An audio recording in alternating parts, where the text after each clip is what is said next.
Welcome to The Burning of the Midnight Lamp, where we are dissecting music history, album by album, track by track. We have then come to the 7th track on Blade Runner by Vangelis. It's the track called Blade Runner Blues. If you'd like to hear other discussions from this album that we do and other albums as well, please like and subscribe to get notified when these drop on the channel. We also have a podcast where we discuss the album at length, and we have a Patreon where you have a combination of both the podcast and you can join us in on listening to the full album from start to end. My name is Foda. My name is Chris. My name is Ian. And we're just going to jump right into Blade Runner Blues. Here we go.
Yes, so there we are.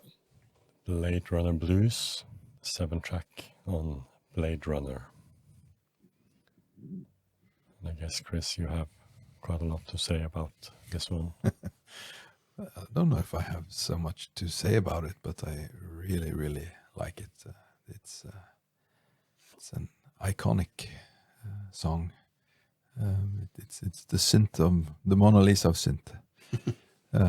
But there's something about the sound, of course, the emotion it portrays, the melody.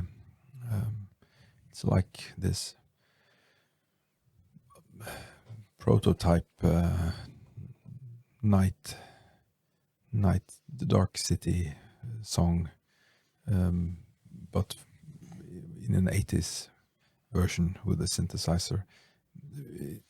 You know, if you hear the new American orchestra version with the trumpet, and then you hear that, of course, it sounds similar to this night jazz, 40s, 50s, Miles Davis improvising on his trumpet in the lonely hours before dawn, the rain-soaked streets.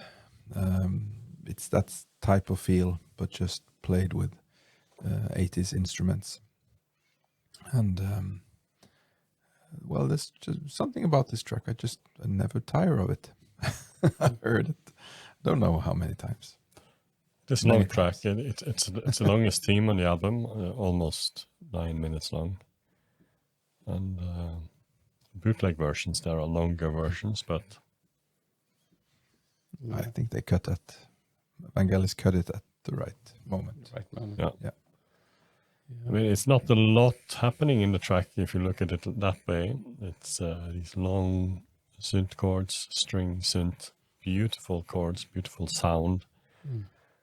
And again, the Yamaha CS80 solo synth over top of it. Again, a beautiful, beautiful sound. And even though there are 500 people on YouTube trying to recreate it, they never hit the exact spot. It's, I don't know what he does. Yeah, but I think to me the song is more dreamy than bluesy. Yeah, it's much more. So I mean, if you take the title and think of the blues song, it's much more dreamy. Or maybe more jazzy than bluesy also, I would say. It's very melancholy, very dark, or at least that's the feeling of darkness and loneliness and melancholy. Late night feeling it portrays brilliantly here, I would say. It's not a song played in sunshine on the beach, that's for sure. No, you need the night and the rain. So you think it should be called Blade Runner Late Night Jazz, not Blade Runner Blues? The title is fine. Blade Runner Jazz wouldn't have sounded as good. No, it's the BBB. But it could be called the Blade Runner Dream. Yeah. It could. And it's used 2 times in the movie. And the first time is when Deckard is feeling blue, probably why the title is. He's standing on his balcony drinking whiskey from the whiskey glass. And he's looking out over the city. And we hear the opening. And then it then cuts to Blade Runner Press walking the streets in the rain and the dark, and she meets J.F. Sebastian. So that's the first time we hear the track, and it comes back later in the end of an action scene where Rick Deckard, Harrison Ford's character, shoots another replicant called Sora as she's running through some neon shopping mall and crashing through windows and what appears to be snow, but it's probably just something from a shop display. And this goes in slow motion, and we get this song again, making this killing, and not just dramatically, but very sad as well. And that's, there's action sequences. There's a lot of noise and then suddenly the noise disappears and it's slow motion and it's this sad music. I think it's a genius decision to do it that way. That scene could have been lot less powerful with a different soundtrack and different sound editing. The music itself, it's reminiscent of things that Vangelis had done before, actually, back on the soundtrack album Apocalypse des Animaux, which he released in 1973.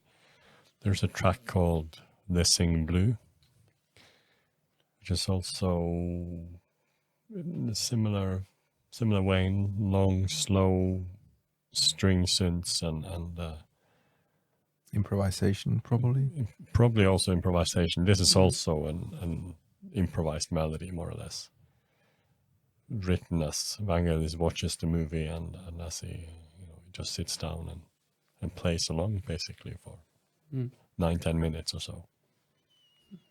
And it's absolutely brilliantly done. It's also a track that has many samples, maybe the most sampled track on the album.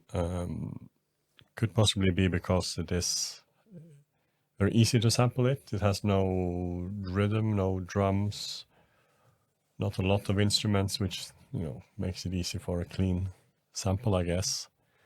One artist that has done that is Dilinja, a drum and bass artist, who did that on The Angels Fell from 1995, and samples the whole, or not the whole track, but the whole track he made is basically consists of a sample from Blade Runner Blues. The track is also so, it's so iconic that, if you think Blade Runner music, this is what you think. You could try to find Blade Runner-esque music on Spotify, and that you'll find many artists, home-produced records and so on, that it sounds like Blade Runner Blues. And I'm sure there are many, many songs that are inspired by it and try to convene the same atmosphere and feeling. You could hear it it is like you said, whenever you hear others that sounds like this, you think, it sounds Blade Runner-ish. It can be computer games or other movies or whatever it is. The track you mentioned from the soundtrack, the Le Sing Blue, that was also used in a Blade Runner, in a television series, animated television series called Blade Runner Black Lotus, that came in 2021. 2021, yeah. They used that track for the trailer of that series. So that's most likely because it sounds like Blade Runner Blues. You get the Blade Runner feeling from just hearing it. Yeah, so this is one of maybe Chris's favorite on the album. I think it's close to being mine as well. I don't know how it is with you, Evan. Not sure. You're not sure. Not sure. What do you think? What is your favorite on this album, and how do you like this particular track? Please leave us a comment below if you have any views on that topic. We'll end it there. Thank you for everyone who was watching this clip, and I'm just gonna say goodbye. Goodbye. Goodbye.